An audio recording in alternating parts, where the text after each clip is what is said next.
وبئس المصير. وإذ يرفع إبراهيم القواعد من البيت وإسماعيل ربنا تقبل منا إنك أنت السميع العليم ربنا واجعلنا مسلمين لك ومن ذريتنا أمة مسلمة لك وأرنا مناسكنا وتب علينا إنك أنت التواب الرحيم ربنا وابعث فيهم رسولا منهم يتلو عليهم آياتك ويعلمهم الكتاب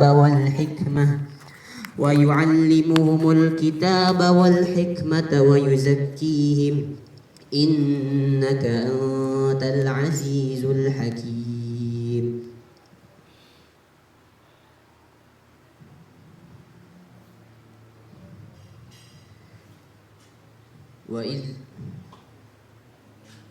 ومن يرغب عن ملة إبراهيم إلا من سفه نفسه ولقد اصطفيناه في الدنيا وإنه في الآخرة لمن الصالحين إذ قال له ربه أسلم قال أسلمت لرب العالمين ووصى بها إبراهيم بنيه ويعقوب يا بني إن الله اصطفى لكم الدين فلا تموتن إلا وأنتم مسلمون.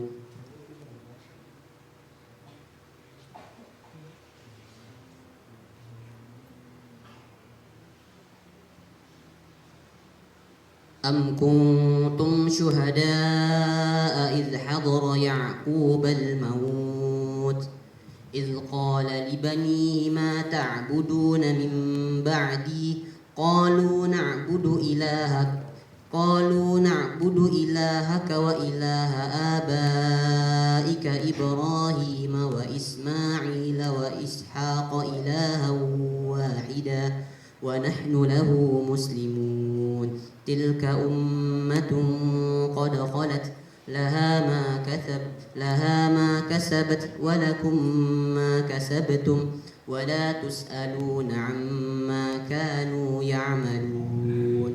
وقالوا كونوا هودا أو نصارى تهتدوا قل بل ملة إبراهيم حنيفا وما كان من المشركين قولوا آمنا بالله وما أنزل إلينا وما أنزل إلى إبراهيم وإسماعيل وإسحاق وما أنزل إلى إبراهيم وإسماعيل وإسحاق ويعقوب والأسباط وما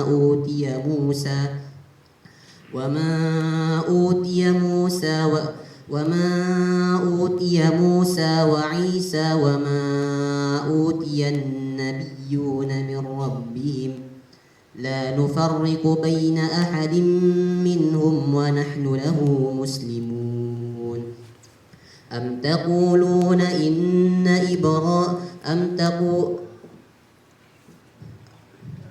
فإن آمنوا بمثل ما آمنتم به فقد اهتدوا وإن تولوا فإنما هم في شقاق فسيكفيكهم الله وهو السميع العليم. صبغة الله ومن أحسن من الله صبغة ونحن له عابدون. قل أتحاجوننا في الله وهو ربنا وربكم ولنا أعمالنا ولكم أعمالكم ونحن له مخلصون. أم تقولون إن إبراهيم وإسماعيل وإسحاق ويعقوب والأسباط كانوا هودا أو نصارى قل أأنتم أعلم أم الله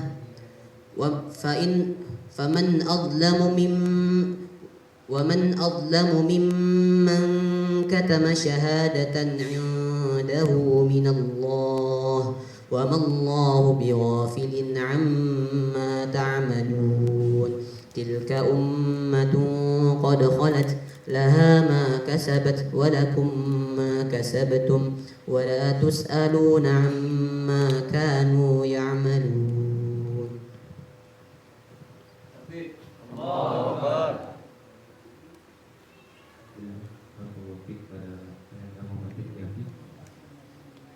Selanjutnya dipersilakan kepada Ananda Habib untuk terhadap Ustaz.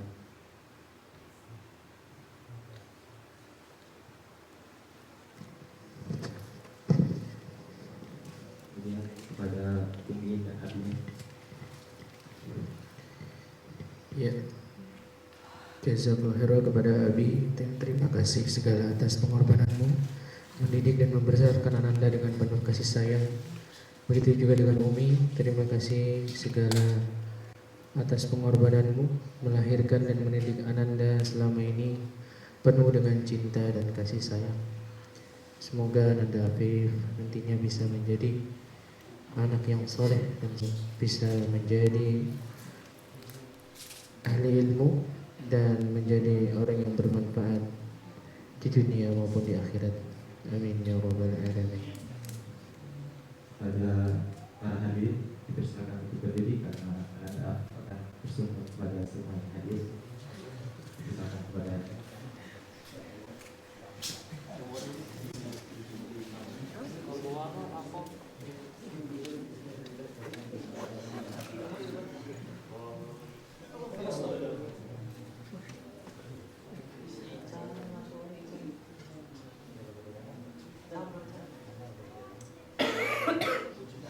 Sallallahu ala Muhammad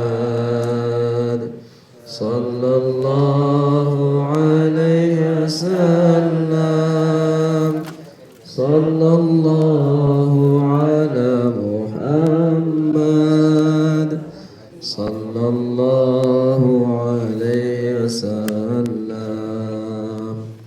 Sallallahu ala Muhammad Sallallahu alaihi wasallam Sallallahu ala Muhammad Sallallahu alaihi wasallam. Ya Nabi salam alaika, Ya Rasul salam alaika, Ya Habib salam alaika, salawatullah alaika.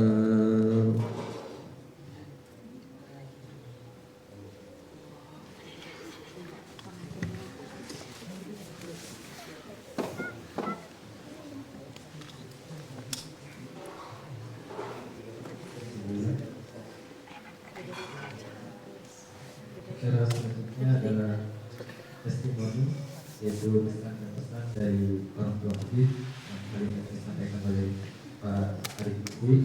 Waktu dan tempat kami persilakan. Bismillah. Assalamualaikum warahmatullahi wabarakatuh. Alhamdulillah. Alhamdulilladzi arsala rasulahu bil huda wa dinil haq liyuzhirahu 'ala ad-dini kullih wa kafa billahi syahida. Asyhadu an la ilaha illallah wahdahu la syarika lah wa asyhadu anna Muhammadan 'abduhu wa rasuluh alladzi la nabiyya ba'da. Alhamdulillah, segala puji bagi Allah. Kita sampaikan bahwa hari ini kita masih bisa bertemu di tempat yang berbahagia ini. Insya Allah, kenapa berbahagia? karena rumah kecil kami ini kedatangan para keluarganya Allah yang ada di muka bumi, para penghafal Al-Quran. Insya Allah para malaikat Allah juga turun, dan apapun yang kita hajatkan hari ini insya Allah dikabulkan Allah, insya Allah, amin. Salawat dan salam kepada junjungan kita Rasulullah Sallallahu Alaihi Wasallam, ya, yang melalui lisan beliaulah, ya, Al-Quran ini disampaikan kepada kita pada hari ini, ya. Sehingga apa? Kita hari ini bisa menikmati bagaimana indahnya Al-Quran. Dan yang paling penting bukan sekedar menikmati indahnya di telinga, tapi bagi yang sudah benar-benar menghayatinya, insya Allah itu sampai ke hati, ya. Bahkan kalau dikatakan Abu Bakar itu kadang-kadang nggak bisa jadi imam, kenapa? Karena dia baru baca Quran sedikit, dia sudah nangis. Luar biasa. Jadi Al-Quran ini bisa menggetarkan hati. Bahkan ketika Al-Quran ini ingin diturunkan kepada bumi, pada gunung segala macam, semuanya menolak. Yang berani cuman manusia. Memang manusia adalah makhluk yang luar biasa. Di mana luar biasanya?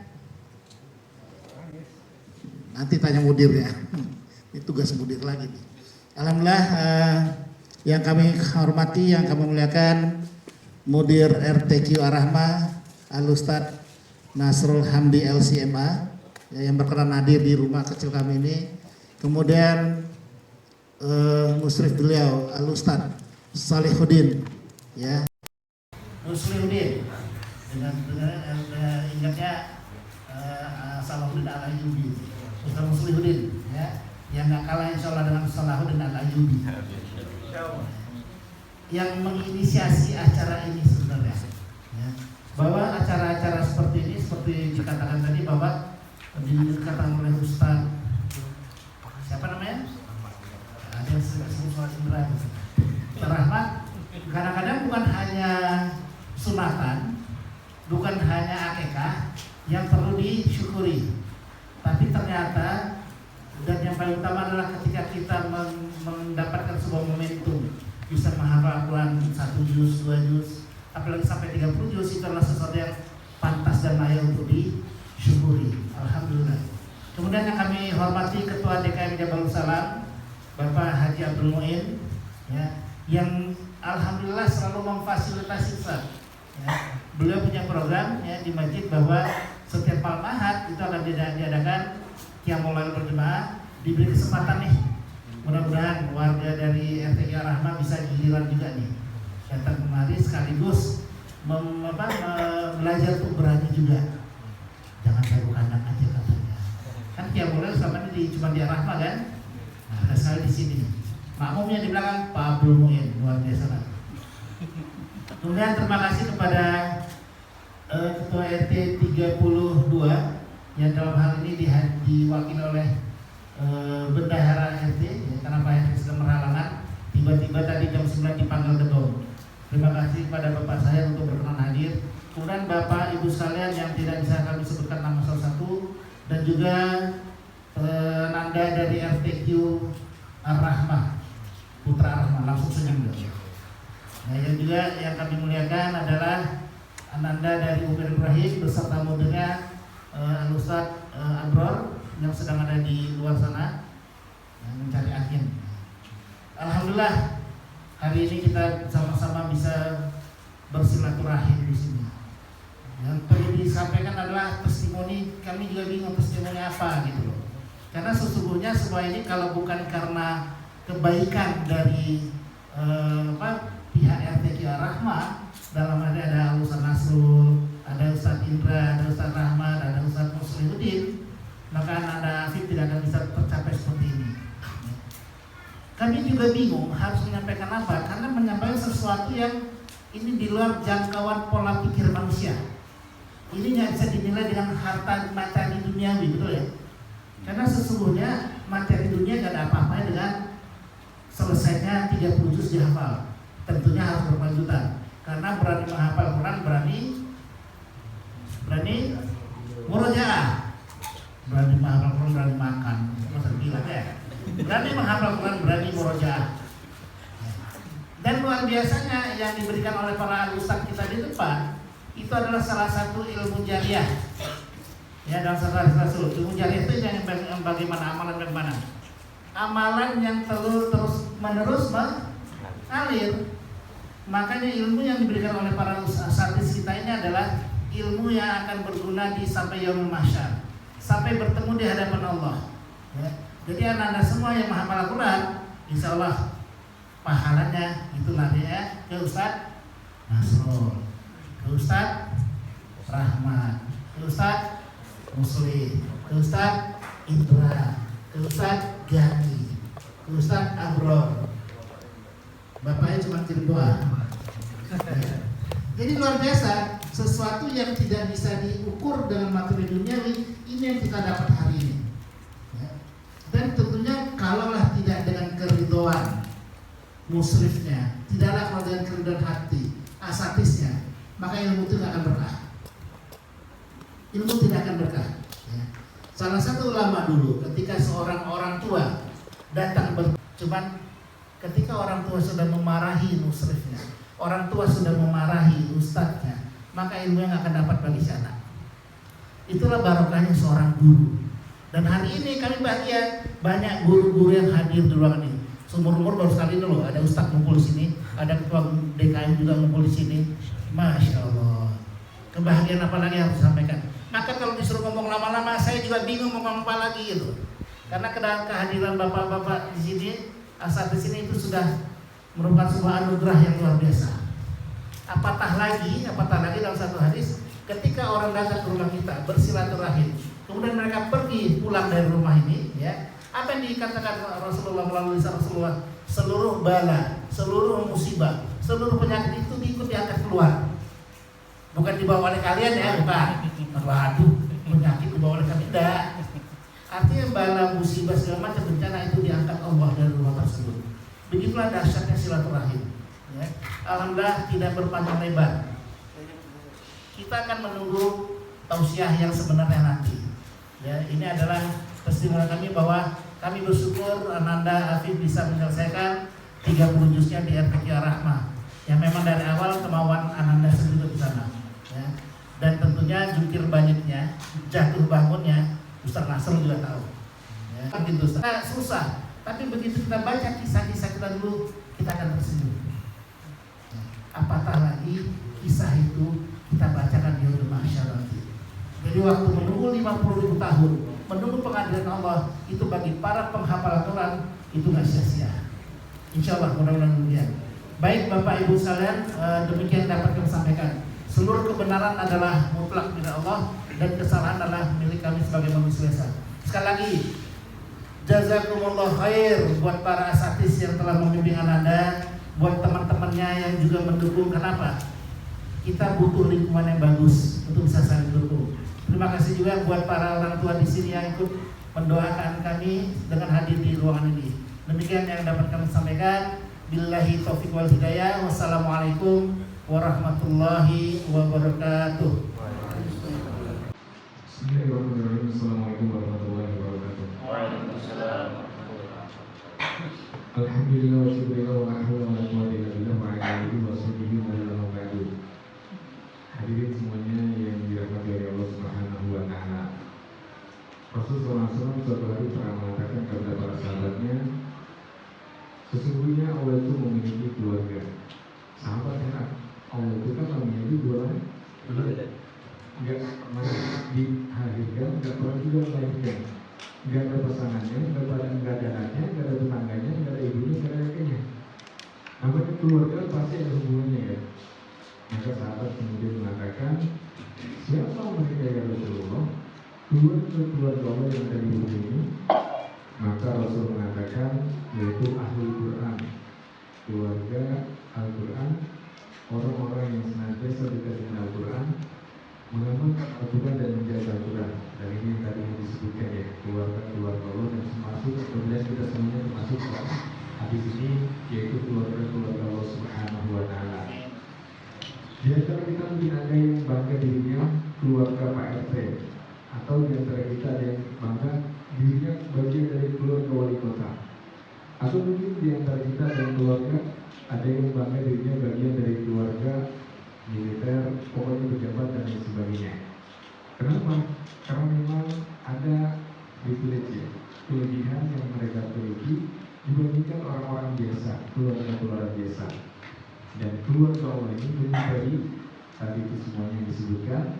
Oleh karena itu kita jangan jauh-jauh dari Al-Quran. Karena bagaimanapun keluarga Allah Subhanahu Wa Taala yang dekat dengan Allah akan mendapatkan kemuliaan dan juga keberkahan dari Al-Quran.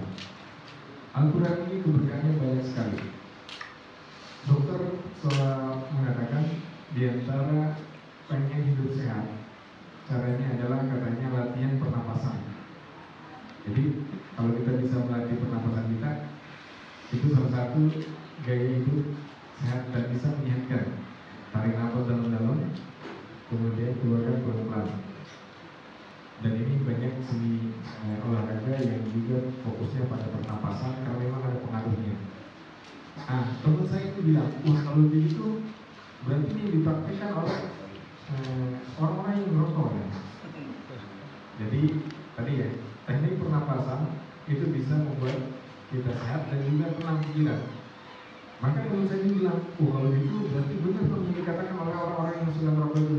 Mereka itu katanya kalau lagi galau biasanya pengen menenangkan diri dengan merokok. Karena memang ketika merokok mereka melatih pernapasan juga. Nariknya dalam-dalam kemudian dikeluarkan pelan-pelan. Tapi yang bagaimanapun yang bisa adalah asap dan itu nggak ada kebaikannya. Jadi walaupun merasa tenang tapi satu sisi menggerogoti kesehatannya. Tapi kita rupanya tidak secara langsung ketika kita mengaji kita lakukan. Jadi ketika ngaji kita nggak boleh ambil bernapas kecuali ketika berhenti. Dan itu ditarik dari napasnya, mundur lagi, kemudian dilanjutkan hirup napas pelan-pelan dan keluarkan juga pelan-pelan. Makin banyak kita membaca, makin sering kita mengolah napas ketika ngaji. Dan ini yang kita sadari, rupanya menurut ilmu pengetahuan kesehatan, pengolahan napas seperti itu ada manfaatnya bagi kesehatan. Oleh karena itu nggak aneh ya kalau ada orang habis baca Quran biasanya ngerasa tenang, relax, gitu ya.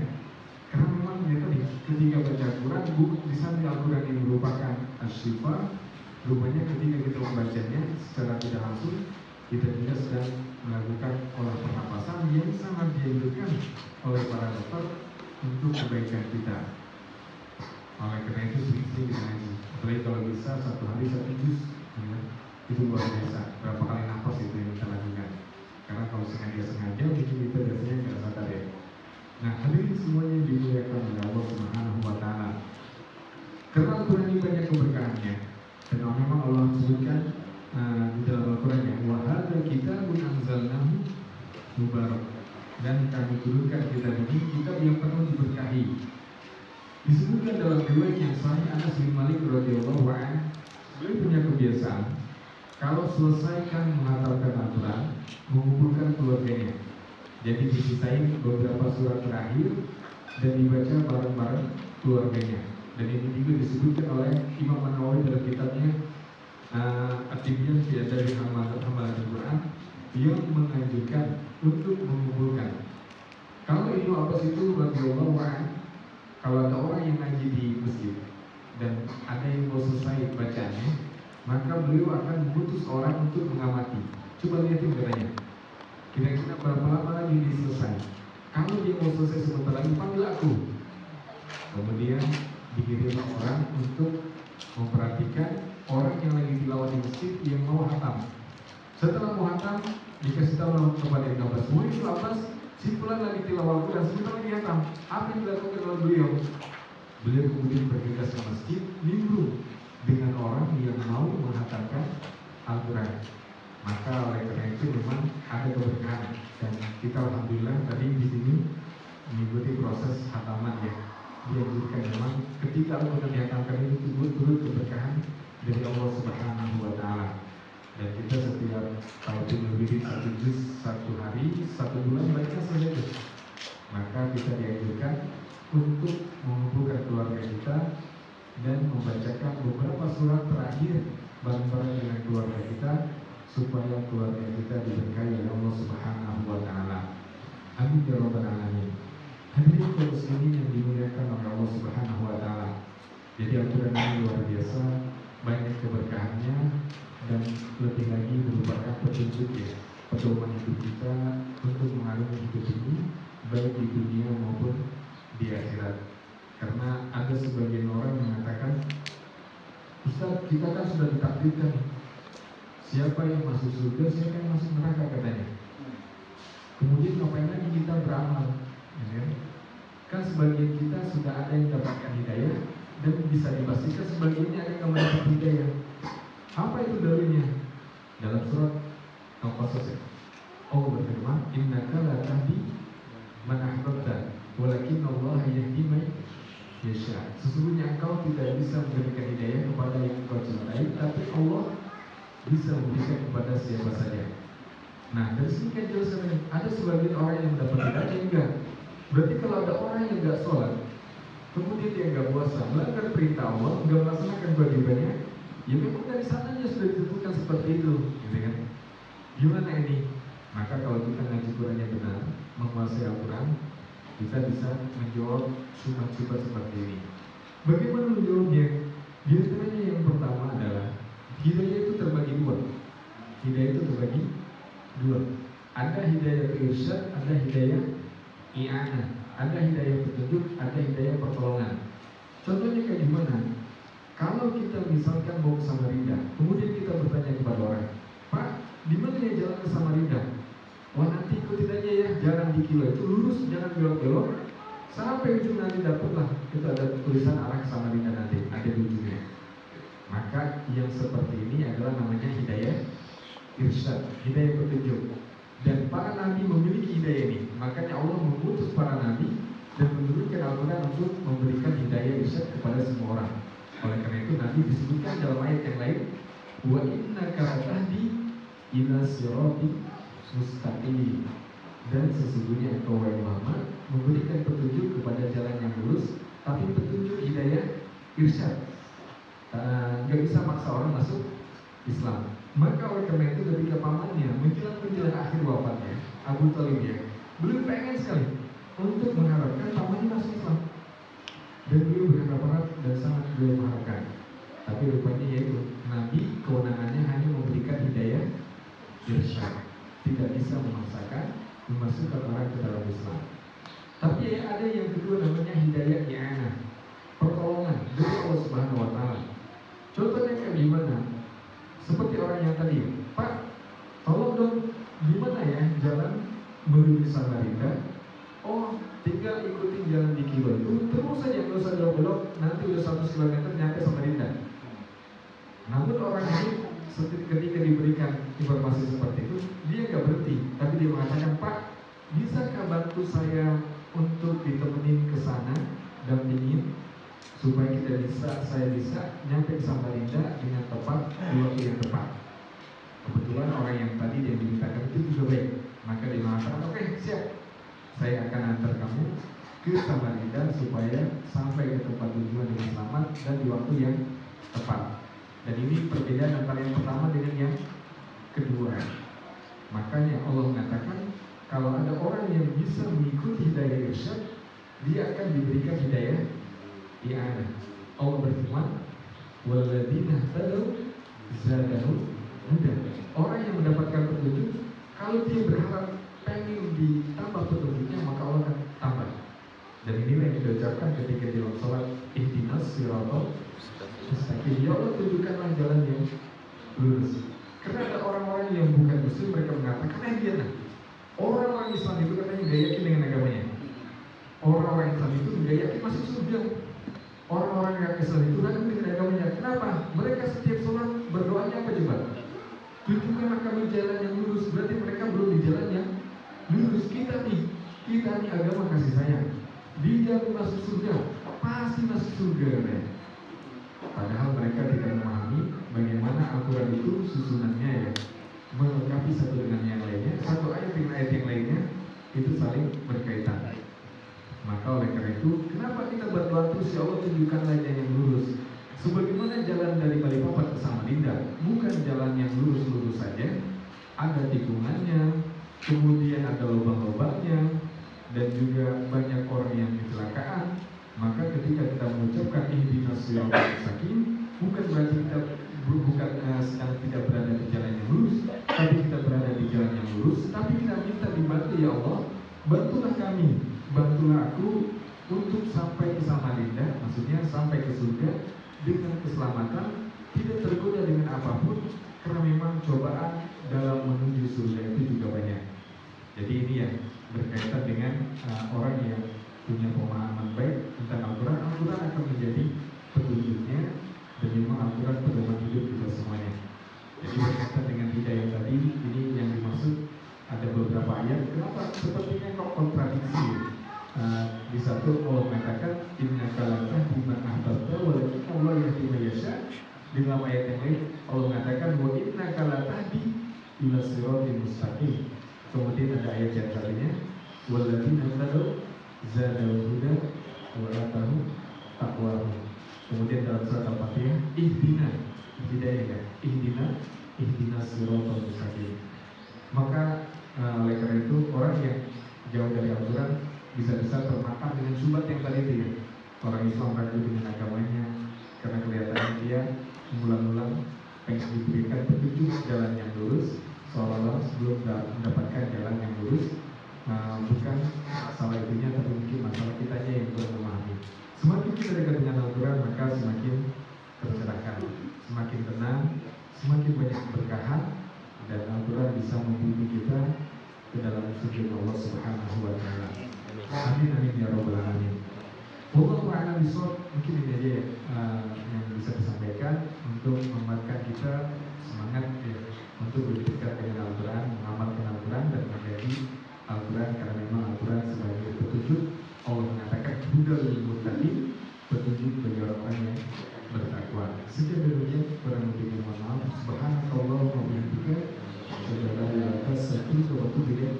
Assalamualaikum warahmatullahi wabarakatuh. Semuanya kita diberikan keberkahan dari Al-Quran, diberikan kemudahan dalam mempelajari, menghafalkan dan mengamalkan Al-Quran, dan dijadikan Al-Quran sebagai petunjuk hidup kita. Amin amin ya rabbal alamin. Kita mulai dengan istighfar. Astagfirullahaladzim, astagfirullahaladzim, astagfirullahaladzim. A'udzubillahi minasyaitonir rajim. Bismillahirrahmanirrahim. Alhamdulillahirabbil alamin, hamdan yuwafi ni'amahu wa yukafi mazidahu, rabbana lakal hamdu kama yanbaghi li jalali wajhikal karim wa 'azimi sultanik. Allahumma ati nufusana taqwaha wa zakkiha anta khairu man zakkaha, anta waliyuha wa mawlaha. Allahumma arina al-haqqa haqqan warzuqna ittiba'ahu wa arina al-batila batilan warzuqna ijtinabah. Rabbana ighfir lana wa li ikhwanina alladhina sabaquna bil iman wa la taj'al fi qulubina ghillan lil ladzina amanu rabbana innaka ra'ufur rahim. Allahumma inna nas'aluka salamatan fid din wa 'afiyatan fil jasad wa ziyadatan fil ilm wa barakatan fil rizq wa tawbatan qabla al-maut wa rahmatan min al-maut. Hawwin 'alaina fi sakaratil maut wa najatan minan nar wa 'afwan min al-hisab. Allahumma ij'alil Qur'ana rabi'a qulubina wa nura sudurina wa jala'a ahzanina wa dhahaba hamumina wa humumina. Allahumma arhamna bil Qur'an waj'alhu lana imama. Allahumma arhamna bil Qur'an waj'alhu